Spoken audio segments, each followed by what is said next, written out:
Radio 2M. Faites entrer l'invité. Avec Mohamed Zouak. Bonjour chères auditrices, chers auditeurs, bienvenue dans cette nouvelle émission. Faites entrer l'invité spécial marocain du monde.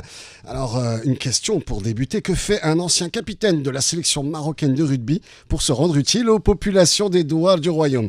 Eh bien, il mixe le défi sportif à l'action caritative entre ces deux pays, la France et le Maroc. Il s'agit de Jalil Narjissi, champion d'Afrique en 2005, et une trentaine de sportifs et de bénévoles qui se sont lancés dans un périple de 1000 km en 7 étapes de Tanger jusqu'à Azilal et même Marrakech.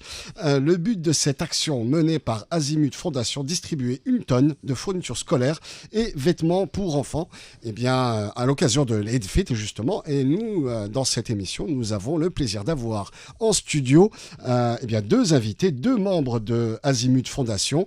Tout d'abord, Jalil Narjissi. Bonjour Jalil. Bonjour Moine. Merci d'être avec nous après un long périple à travers les routes marocaines. Ouais, merci à vous de nous accueillir. Avec plaisir. Nous avons également avec nous Georges Pesquet. Merci de nous accueillir. Avec plaisir, bienvenue au Maroc déjà, et puis bienvenue dans cette émission. Faites entrer l'invité spécial marocain du monde. Alors, première question, déjà, parlez-nous un petit peu de votre association. Azimut Fondation, c'est une association de droit français, mais qui œuvre principalement au Maroc, c'est ça ? Oui, c'est une association qui a été créée il y a 11 ans de ça, une association familiale qui a été créée avec ma maman, ma femme, voilà, et mes frères et sœurs, et qui a pour but d'amener des affaires vestimentaires, des affaires scolaires pour les enfants et les familles du Moyen et Haut Atlas marocain. D'où vous êtes originaire peut-être, c'est ça ? Oui, c'est originaire du côté de mon papa. D'accord. Et cette association, donc, vous menez des actions à quel rythme ? C'est chaque année, Georges, c'est des actions de solidarité qui sont régulièrement menées. Comment vous rassemblez cette tonne déjà pour cette action-là, cette tonne de vêtements et de fournitures scolaires qui sont les partenaires Mais tous les vêtements, c'est ramassé avec des amis, des connaissances, plus les contacts que nous avons pour le matériel, les fournitures scolaires, nous avons été sponsorisés pour. Donc voilà, et nous ramassons nous avons plusieurs sponsors dans l'association, et surtout les familles françaises qui nous donnent des vêtements, chaussures pour les enfants. Tout est trié, donc mis dans des sacs par Madame Narjissi et d'autres bénévoles. Et après, tout ça, nous distribuons. Très bien.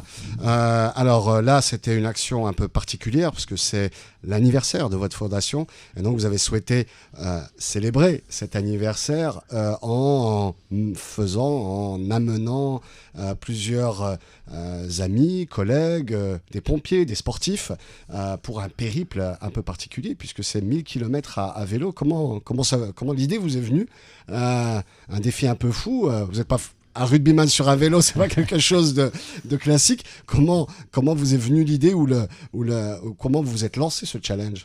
Alors, comme Azimut, les actions qui sont menées avec Azimut, au Maroc, c'est 4 fois par an. Oui. Mais on a été bloqué à cause de ce Covid qui nous a bloqué pendant 2 ans. On a stocké plus de 5 tonnes d'affaires vestimentaires et de matériel scolaire. On s'est dit, vu le ralentissement du Covid, heureusement, on s'est dit voilà, il fallait apporter pour l'anniversaire d'Azimut Fondation une action avec un défi sportif et avec des amis, des collègues d'horizons différentes, voilà, des personnes qui ne se connaissaient pas dans le groupe, même si on est pas mal de pompiers professionnels du même département. On a des personnes qui arrivent de Marseille, de Paris, de Bordeaux. Voilà. On a un peu amené des personnes de partout. Différentes régions de France. Ouais. Exactement. Parce que vous êtes de la région du Sud-Ouest. Vous Sud-Ouest, ouais, 47. Ouais. Voilà. Agen. Exactement, Agen. Où vous avez joué au rugby pendant de nombreuses années. Oui, pendant 15 ans. Voilà. J'ai passé toute ma carrière là-bas. Et Georges qui est de la région d'Ariège, voilà, tout ce qui est Pyrénées-Ariégeois. Et voilà, alors ce groupe qui s'est mixé, la mayonnaise a bien pris. Et j'ai dit, bon, allez, avec un défi sportif pour pas que ce soit des vacances. On s'est dit, on se lance avec un parcours vraiment dans les terres pour pouvoir aussi faire voir au groupe le Maroc profond. Découvrir les différentes régions et les différents paysages. Exactement, ouais. Et les différents paysages et aussi, je dirais, différentes mentalités, parce que chaque région a des mentalités différentes. Et voilà, alors je me suis dit, allez, j'ai monté ça avec les amis. J'avais déjà fait ce parcours en VTT il y a 8 ans de ça, le même parcours en VTT. Alors, je connaissais un peu la route, même si le Maroc a vachement évolué dans le positif au niveau des routes. Ouais. Et voilà, et cette idée-là est venue. J'ai appelé les copains, voilà, les partenaires qui nous ont suivis. Un grand merci à eux. Et après, tous les amis, les copains, les collègues qui ont adhéré à ce projet-là. Au début, on devait être que 10. On s'est retrouvé à 32. Ça fait que tout le monde a adhéré. Alors, les 32 n'ont pas fait le parcours en vélo. Vous, Georges, vous avez fait... Je fais partie de la logistique. D'accord. Ouais. Qui est très importante pour le groupe, pour les coureurs. Nous étions parce qu'il y a 1 tonne de marchandises, mais il y a aussi toute la logistique pour accompagner. Parce que 30 personnes, c'est quand même une grande famille. Voilà. Il faut prévoir la nourriture, l'eau. L'eau surtout, voilà, que nous avons consommé. Ouais, je crois quasiment. 1000.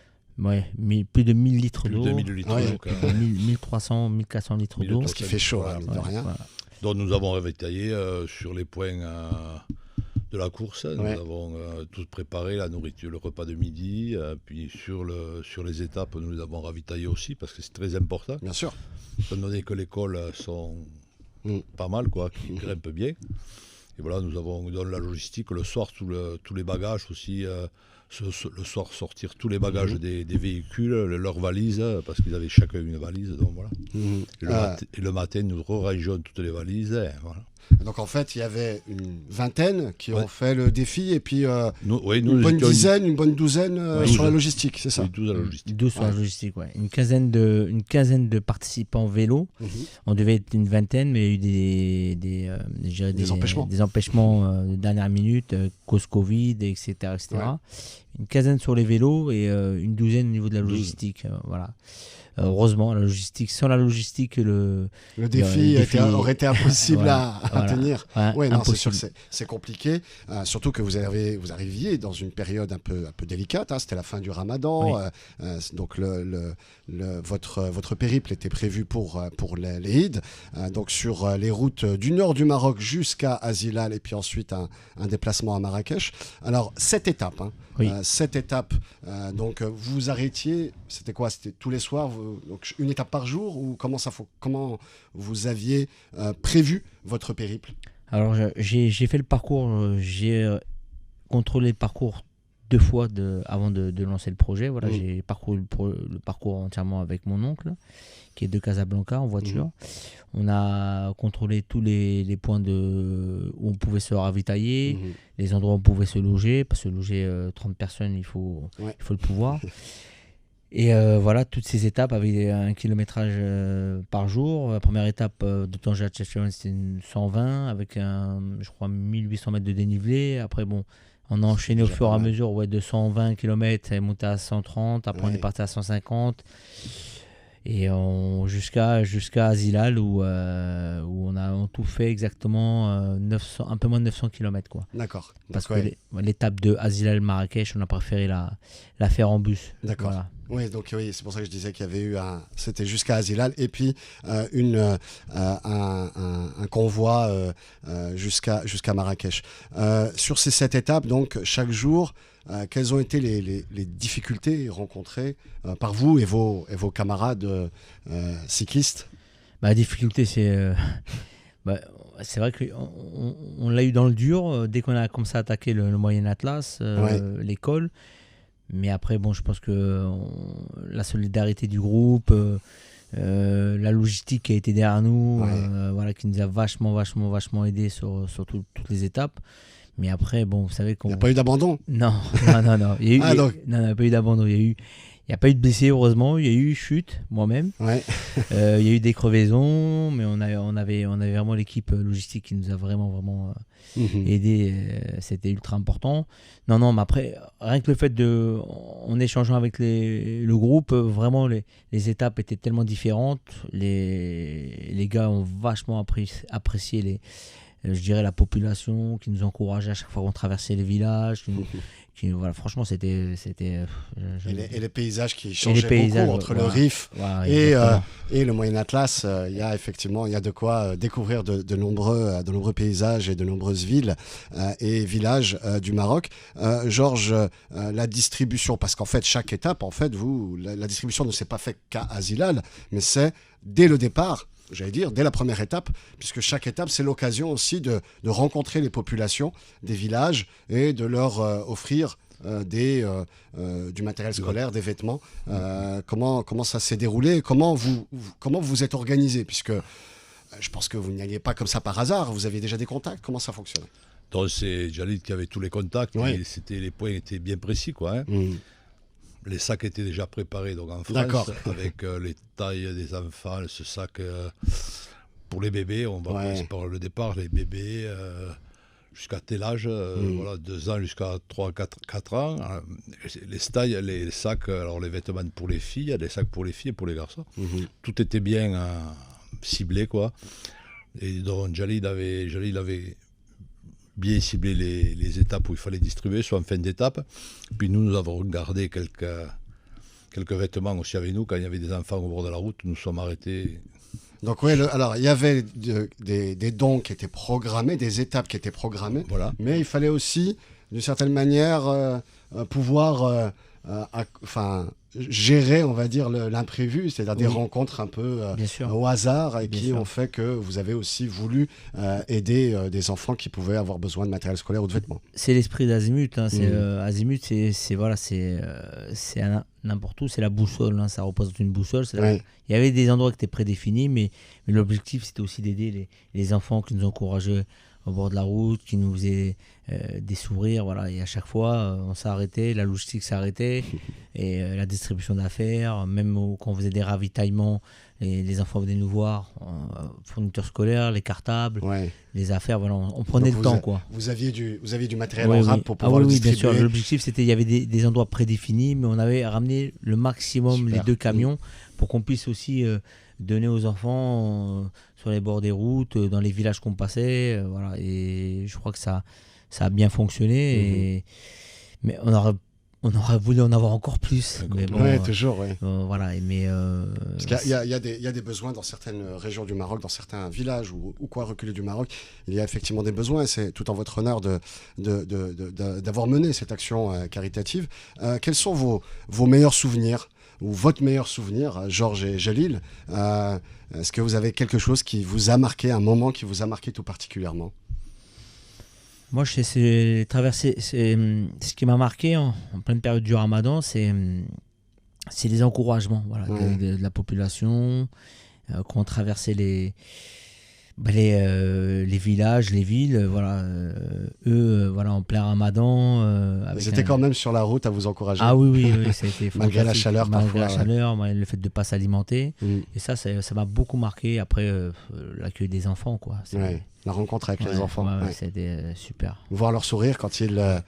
Il n'y a rien de plus magique de voir les enfants sourire, voilà, et c'est magique, quoi. Et vous, Georges? Pareil. Bon, moi, les paysages, puisque je ne connaissais pas du tout le Maroc. C'est la première fois? C'est la première fois, donc donc c'était une découverte. Voilà, c'est une découverte pour moi.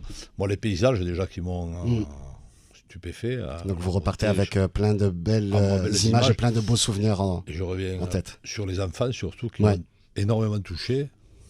Le regard, surtout. Voilà, le regard qui m'a énormément touché. Leur regard qui vous a attendri. Jalil, comment vous est venue l'idée de Azimut Fondation? Est-ce que ça partait de votre expérience, à savoir quand vous veniez probablement dans la région du Moyen Atlas, pendant vos vacances, et vous avez vu peut-être des besoins particuliers, et donc c'est à partir de là que vous avez créé l'association, ou bien c'était dans un autre contexte? Moi, je pense que c'est lié à ma maman qui est arrivée très, très jeune en France, qui est issue de 11 frères et sœurs.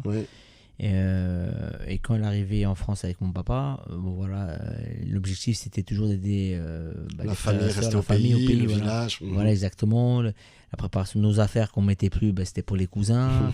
Et ça a été comme ça pendant toute notre... Donc en fait, c'est la continuité d'une habitude familiale. Oui, c'est la continuité, voilà, exactement. Et quand j'ai commencé à grandir, à devenir un homme, à être majeur, j'ai commencé, vu que je suis un passionné de montagne, j'ai commencé à vouloir découvrir le pays de mes origines. Ouais.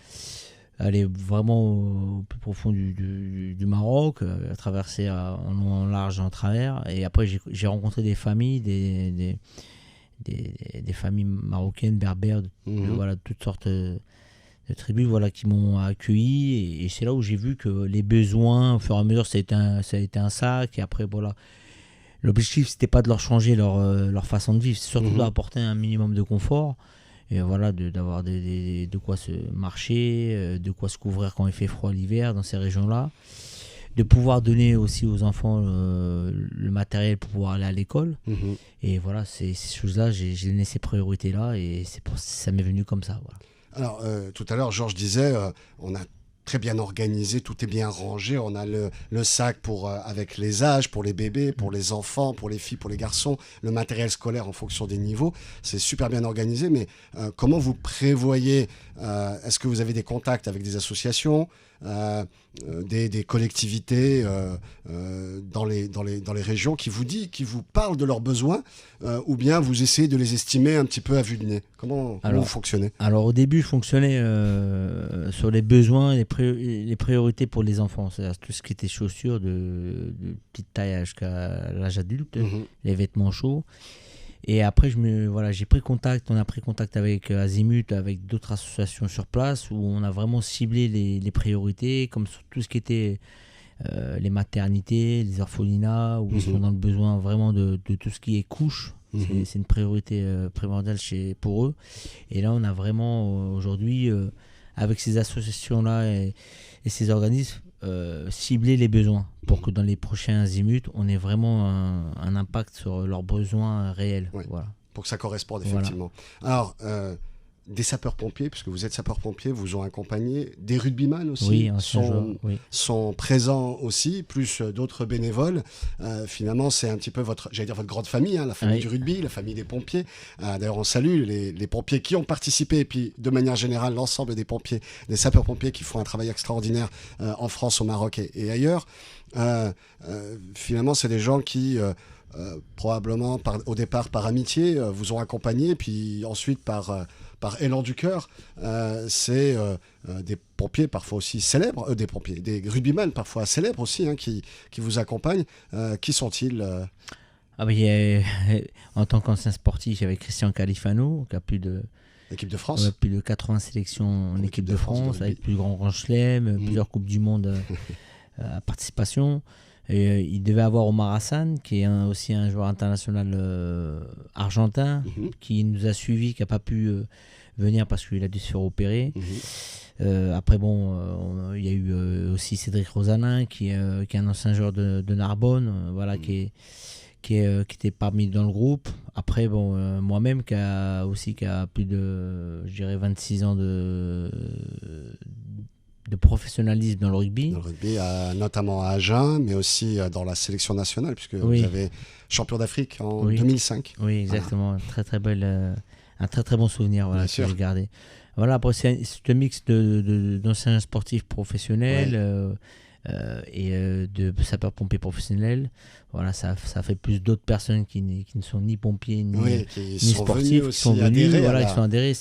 Au bout de 2 jours, personne ne se connaissait, et au bout de 2 jours, c'est comme si on se connaissait depuis des années. Je pense que Georges, il peut en dire un mot. Georges, à vous. Mais il faut toujours un fédérateur sur ce monde-là. C'est Jalid.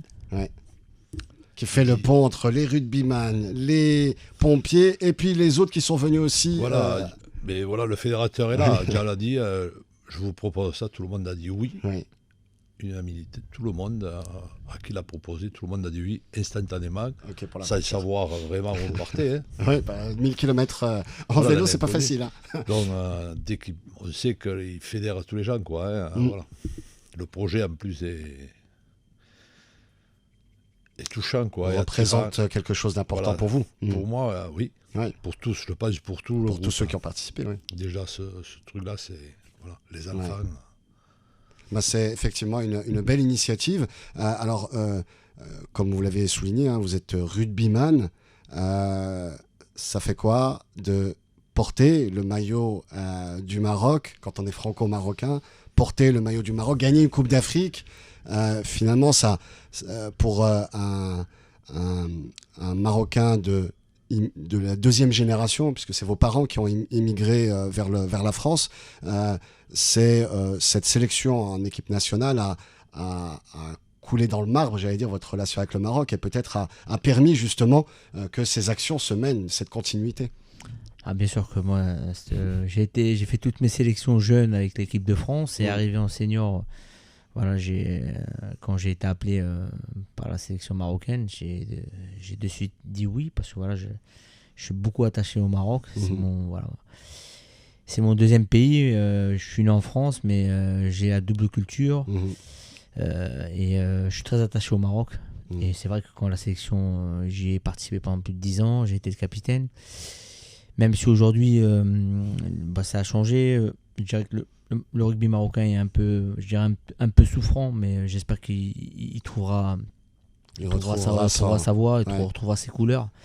Mais pour moi, la sélection a été très, très, très importante pour moi pendant toutes ces années. Je me suis beaucoup investi. On est passé pas loin de la coupe de qualifications pour la Coupe du Monde, où ça s'est joué à pas grand-chose, mais voilà, c'est comme ça. Mais bon, on a pu avoir cette Coupe d'Afrique pour la première participation. C'était déjà un exploit. Voilà. Ouais. Votre plus beau souvenir dans votre carrière de rugbyman en sélection, j'imagine, mais peut-être même dans toute votre carrière de rugbyman? Oui, c'était cette Coupe d'Afrique pour une première participation pour le Maroc. C'est un des plus beaux souvenirs que j'ai. Surtout pour... c'est différent. Quand on porte le maillot du Maroc, il n'y a pas de mots. Voilà, on a toute une fierté, fierté, bien sûr. Notamment par rapport à vos parents, la première génération qui a émigré. Très souvent, c'est pour des raisons économiques, et qui, d'une certaine manière, voient dans votre réussite leur propre réussite. Oui, bien sûr. De toute façon, quand je portais le maillot, c'est pour toute la famille, pour tous les Marocains qui sont derrière nous. Voilà, ça a été un passage dans ma carrière de sportif qui a été très, très important. J'espère vraiment que le rugby marocain retrouvera ses couleurs, parce qu'on a des très bons jeunes, on a vraiment des joueurs, des jeunes de qualité. Il faut juste leur donner les moyens. Et voilà, quoi. Toujours supporter de la sélection marocaine. Prochaines actions, prochaines étapes.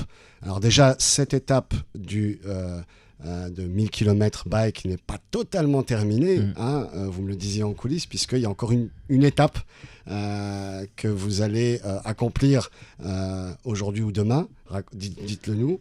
Oui, mais je dirais que c'est une 8e étape. C'était pas prévu. On a fait la rencontre d'une dame, Madame Rabat de Nador, qui nous a rencontrés sur Nador, avec qui on a échangé, et très touchante, qui fait partie d'une association qui s'appelle, je crois, les enfants de la rue du côté de Nador, si je ne me trompe pas. Et voilà, je lui ai promis qu'on lui garderait des affaires, des dons pour son association. Des dons vont être destinés à cette association à Nador. Et donc vous allez en route, là vous êtes à Casa, mais vous allez en route dans les prochaines heures pour Nador. Demain. Pour Nador. Plus loin, les prochains projets de Azimut Fondation entre la France et le Maroc, est-ce qu'il y a déjà des projets qui sont prévus? Vous avez parlé de 5 tonnes de vêtements et de matériel scolaire qui ont été collectés. Là, il y a 1 tonne qui a été distribuée. Est-ce qu'il y a déjà des étapes qui sont d'ores et déjà prévues? Oui, bien sûr. Il faut qu'on puisse acheminer ces dons, parce que les gens en ont besoin, les enfants. Prochain Azimut Bike 2023-2024. Donc vous remettez ça en vélo, des rugbyman sur le vélo. Oui, des rugbyman ou de toute personne de tout horizon. Bien sûr, des rugbyman, où voilà, tout le monde aura sa place. Ça sera j'espère, la région du côté d'Agadir. Voilà. D'accord, il faut encore plus loin. Plus loin, cibler cette région-là. Et Et on va essayer, sur les défis sportifs, avoir un par an, mais essayer d'avoir en plus 3 convois pour qu'on puisse avoir beaucoup plus de matériel à donner. Voilà. L'objectif, c'est que on puisse amener tout ce matériel, tous ces dons aux familles et aux enfants. Alors, quels sont, si on a un appel à lancer, quels sont vos besoins? Est-ce que c'est plutôt du matériel, des dons, ou bien des bénévoles, des partenaires? Quels sont les besoins d'Azimut Fondation pour continuer à mener ces actions auprès des populations démunies de certains villages? Les dons, toute personne est la bienvenue au sein d'Azimut pour donner son aide, de son temps. Après, bien sûr qu'on est toujours à la recherche de partenaires. Sans partenaires, Azimut Bike n'existe pas. Et après, c'est des dons aussi. On est à la recherche de dons. Même s'il nous reste 4 tonnes en France, il en faut encore. Parce qu'il y a du monde derrière qui est dans le besoin. Et voilà, après, toute personne qui veut donner de son temps pour les enfants et pour les familles au sein d'Azimut est la bienvenue. Eh bien voilà, l'appel est lancé. Et vous reviendrez, Roger? J'espère. Ça tient à... J'espère aussi. C'est bon. Jalil l'espère aussi, donc ça veut dire que c'est OK. Validé, c'est OK. Donc voilà, écoutez, on espère vous revoir pour une prochaine action Azimut Bike. Un dernier mot, oui. Oui, je voulais juste rajouter, remercier tout le service d'ordre tout au long de la route. Les autorités qui nous ont vachement aidés. J'ai trouvé ça super. Ils étaient informés donc de votre arrivée. Donc dès que vous approchiez, il y avait tout de suite des...